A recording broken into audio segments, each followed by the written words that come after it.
Morning guys, it's Thursday, August the 1st. So the pump's going pretty slow. The last couple fill-ups. So we kind of decided that we would open up that pipe at the bottom of the lagoon or pit, I guess you want to call it. So yeah.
What? The tires aren't really that bad. I guess.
Alright, got the ditching bucket on. I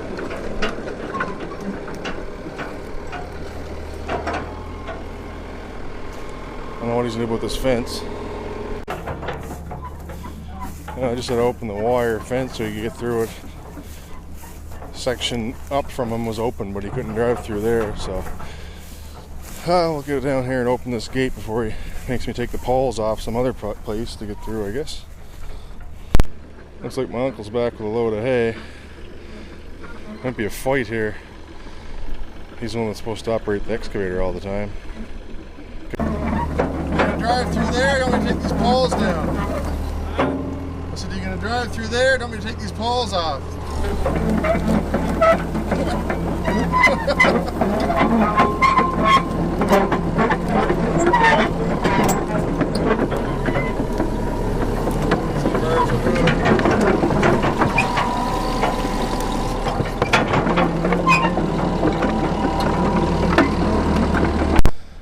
Alright, let's try to get down here before he gets here. Now, there's a big wasp's nest hanging out that ladder. I don't know if you noticed or not, but he bumped it with the back blade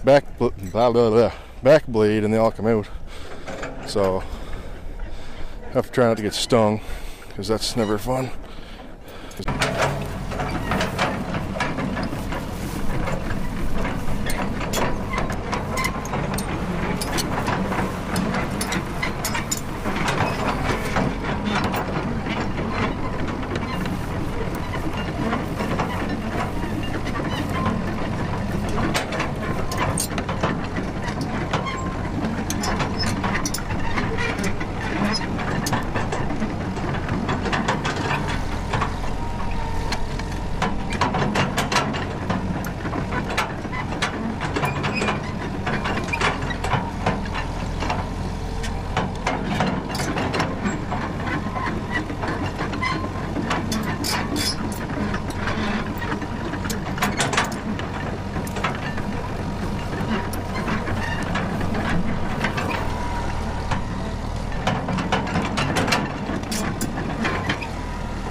guess we're in for another scorcher today. It's boiling out right now.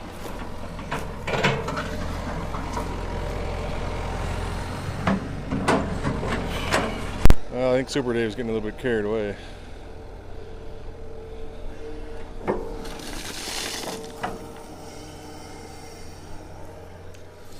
Seems like he's doing a little bit more than just clearing the muck out.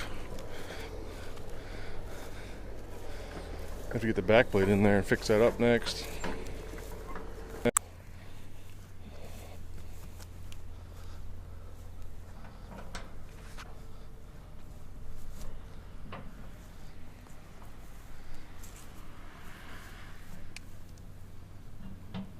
Well, I guess he's managed to get rid of the wasps, so I'm not really sure what his plan is now. He's going to bring some fill in and smooth it out, or what? He's got quite the hole there where he dug the muck out.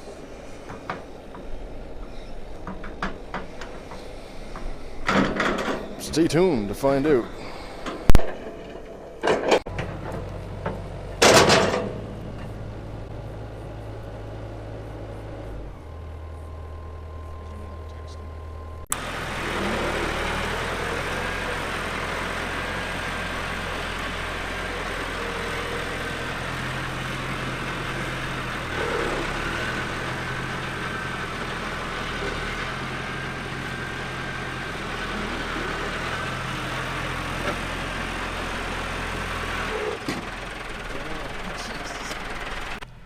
So Super Dave wants me to try and put out a little manure on this field, and the way to get to it is through a wet spot.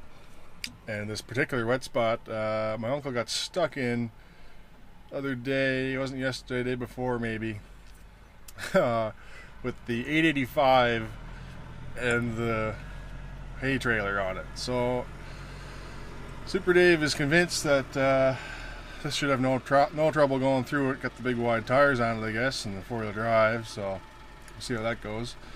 Keep in mind that this thing holds 30,000 pounds of manure versus the hay trailer, which I think had maybe 5,000 pounds of hay on it, so yeah, this could be bad. Alright, the GoPro's trying to screw with me again. I don't know how much footage I lost. I got 3 clips, I don't know how long they are, but whatever. So I took the bottom half of this vacuum plunger pump primer thing off. Anyway, this hole in the bottom of it was plugged full of sawdust and stuff.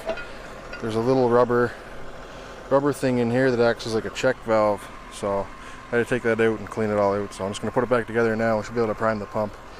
I don't know if I mentioned it already or not, but when I went to pump, it didn't have any prime. It lost its prime through the night, so just one more thing to delay me, I guess.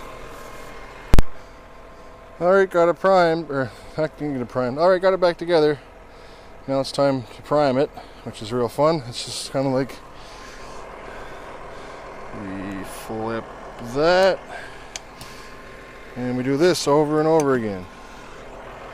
Seems like it is primed, but I don't know why that would be. Maybe the hose is plugged too. I don't know what's going on with this thing now. I can't get it to prime. It seems like it is primed. I should check this hose, I guess. Nothing in that.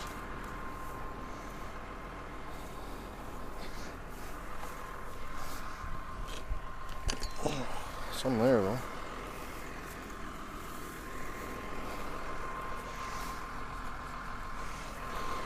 I don't know. Try it, see if it picks up. Maybe it'll prime if it doesn't. Well, she's pumping. I fired it up and it still wasn't pumping, but I revved her up and she picked up then, so she's filling now. 11:24 she started. See how long it takes to fill it, I guess. Well, you know what's funny? After all that dicking around this morning down there on the other side of the pit, it only took 5 minutes to fill that with the pump. So I'm not sure what's going on there. Because the last load I filled the other day, I think it took like 11 or 12 minutes, but now that one took 5. So I'm not really sure what's up with that, but whatever. I gotta go spread this load and hopefully not get stuck in that little wet spot on the road when I'm trying to get through. The problem is that the peas are there. If the peas weren't there, I could just drive through that field, but I don't want to trample the peas, so we'll see how it goes. If it looks too bad, I won't go through it, I don't think, but yeah, we'll see. Well, I did make it through. It wasn't too bad.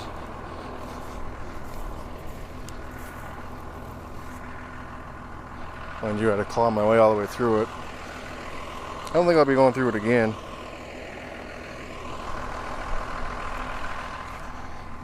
Yeah.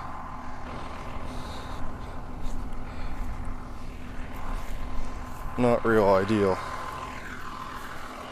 So, scratch that. I still gotta get through it again, actually, get back home. Should be alright though, I don't got the load on the tanker now. Should be alright.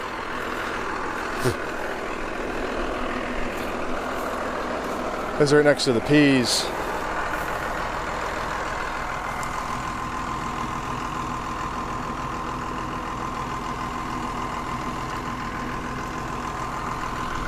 Definitely still some weeds down, at least down this area of it.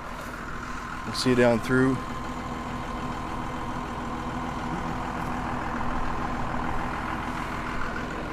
Anyway.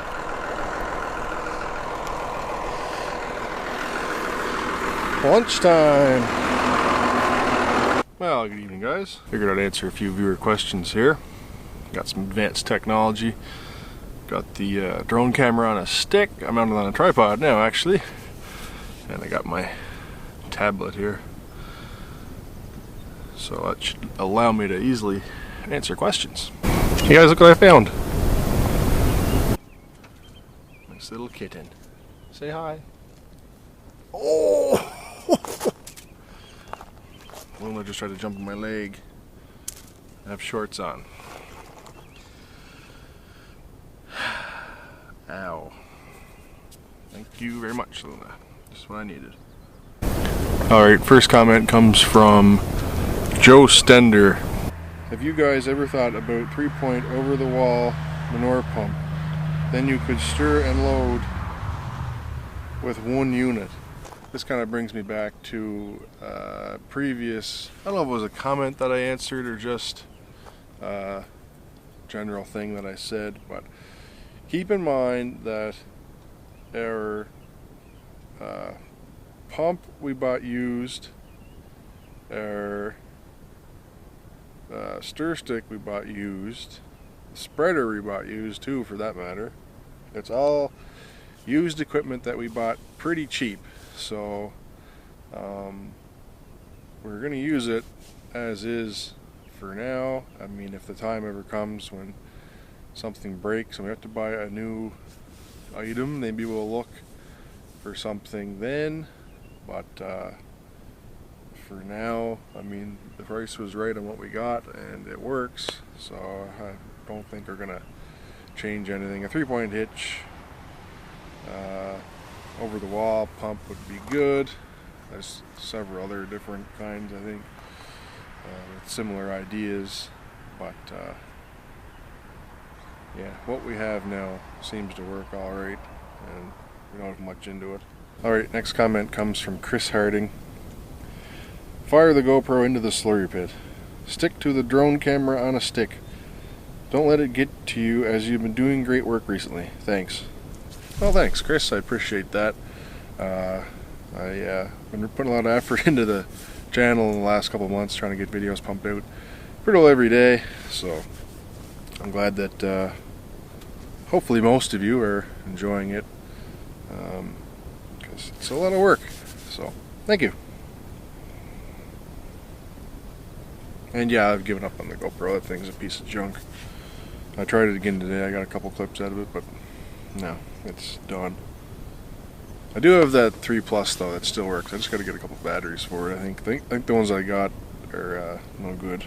Luna is feeding the kitten now right by my tripod leg, so if it shakes, that's not my fault. Although it shouldn't, because it's got the stabilization on the camera. Next comment comes from GM Dieselman. I miss the AGCO Alice and AGCO weight brands. So many brands have disappeared, it seems. Yeah, this chair isn't really that comfortable. There's a lot of older brands that's kind of, I don't know, they got a lot of history with them. There were some good brands like Oliver and Minneapolis Moline and White, of course, Alice Chalmers. A lot of big names from back in the day, and they're all gone now. But yeah, I don't know. AGCO owns most of them, so it'd be nice even if they just do like a heritage tractor, kind of like I think it was the White American series back in the day. But anyway, they sold them in like the 4 different colors: Minneapolis Moline, yellow, white silver, cockshut red, and Oliver green. And I think there was another one. Oh yeah, the AGCO Star. Those big 4-wheel drives. You could get those in Massey red, white silver. I don't know if that was the 2 or if there's if you could get them in Alice orange or not. I think you get them in Alice orange. I'm not sure. But I think it'd be nice if they came back with another heritage series and offered some of the their heritage colors in even if it was in like a Massey or something like that. Alright, last viewer question for today comes from Jan Kotza. Great video, Mac. You did not do second cut yet, I guess. No, we didn't do second cut yet. We just finished their first cut. I'm getting eaten alive by mosquitoes. We just finished our first cut. We never done the peas yet, which I guess is technically first cut, but we won't count that. We usually only get the 1 cut off it for the first year anyway. And wow, they're really picking up here. And anyway, and we did the hay. The hay is we only usually do 1 cut off that too. So, but first cut silage is done. We'll call that done, and then in a couple weeks' time we'll move on to second cut. Probably, well, it's been a week or 2 since we finished first cut now, so a couple weeks anyway. Yeah, so that's what's next. So anyway, guys. Alright, so anyway, guys, I'm going to leave it here for today. Thanks for watching. If you haven't already, please consider subscribing, and don't forget to hit that thumbs up button. Really helps out the channel a whole bunch. We're noticing a big difference here lately in the channel. So anyway, leave a comment and I'll answer it in the next video perhaps, and we'll see you tomorrow.